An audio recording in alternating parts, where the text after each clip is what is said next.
జీవం అంటే ఏమిటి? నేను జీవంలో ఉన్నట్లు మీకు ఓఫిర్ గారికి అండ్ మార్క్ బాబు అన్నకు ఎలా తెలుస్తుంది? మార్క్ బాబు అన్న జీవంలో ఉన్నట్లు మీకు అండ్ నాకు ఎలా తెలుస్తుంది? మీరు జీవంలో ఉన్నట్లు మార్క్ బాబు అన్నకు అండ్ నాకు ఎలా తెలియబడుతుంది? సామ్య, పల్నాడు జిల్లా, ఏపీ. ఇప్పుడు జీవం అంటే ఏంటి అంటే తమాషాగా చెప్పుకోవాలంటే జీవం అంటే లైఫ్, ఇంగ్లీష్లో చెప్పుకోవాలంటే అసలు జీవం అంటే జీవం ఉన్నట్టు ఎలా తెలుస్తుంది? ఓఫీర్ గారు జీవంలో ఉన్నట్టు మనకు ఎలా తెలుస్తుంది? మనం జీవంలో ఉన్నట్టు ఇంకొకరికి ఎలా తెలుస్తుంది? అంటే భౌతికమైన ప్రాణము, భౌతికమైన చైతన్యము, భౌతికమైనటువంటి సచేతన పరిస్థితి, కాన్షియస్ స్టేట్ అనుకుంటే మనం అలాంటి కాన్షియస్ స్టేట్లో సచేతన పరిస్థితుల్లో మనం ఉన్నట్టుగా ఎలా తెలుస్తుందంటే ఇవన్నీ మాట్లాడుకుంటున్నాము, అందువల్ల తెలుస్తుంది. జీవంలో ఉన్నాం కాబట్టి మాట్లాడుతాం. అయితే ఇది ప్రకృతి సంబంధమైన సచేతన పరిస్థితిలో ఉన్నాము అనే విషయం కాకుండా ఆ అమ్మాయి అడిగింది ఆధ్యాత్మిక జీవం అయి ఉంటుంది. ఏదైతే యేసు ప్రభు వారు చెప్పారే, నేనే మార్గమును సత్యమును జీవము అన్నాడు.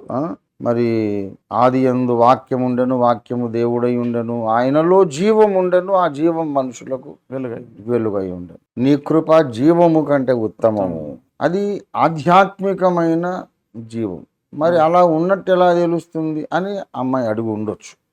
అలాగై ఉంటే గనక ఇప్పుడు సేమ్ ప్రకృతి సిద్ధమైనటువంటి సచేతన పరిస్థితిలో ఉన్నప్పుడు ప్రకృతి సంబంధమైనటువంటి కమ్యూనికేషన్ ఎలా ఒక నిరూపణగా, ఒక రుజువుగా మిగిలిపోయిందో, అలాగే ఆధ్యాత్మిక జీవము మనలో ఉన్నప్పుడు, ఆధ్యాత్మిక జీవములో మనం ఉన్నప్పుడు ఆత్మ సంబంధమైన కమ్యూనికేషన్ కూడా జరుగుతూ ఉంటుంది.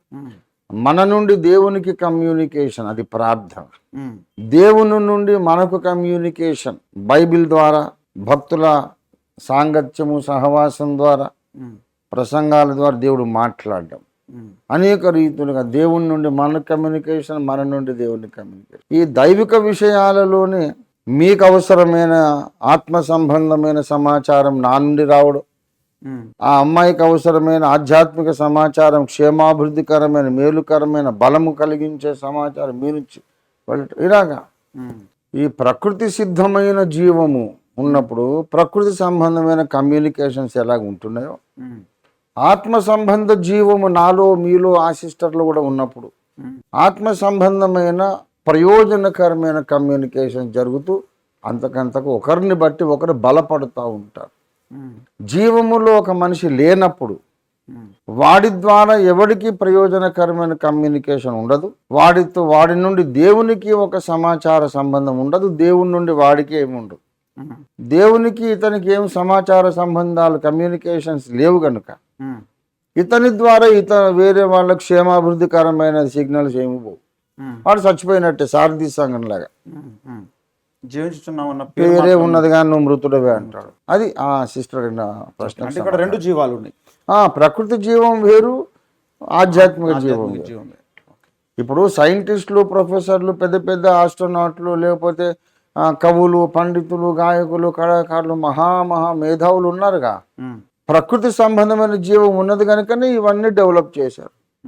మరి దేవునితో కమ్యూనికేషన్ ఉండదు కనుక దేవుని జీవము లేదు, ప్రకృతి సంబంధమైన జీవం ఉంది వాళ్ళకి. ఓకే అమ్మా, మీకు సమాధానం లభించిందని ఆశిస్తున్నామా?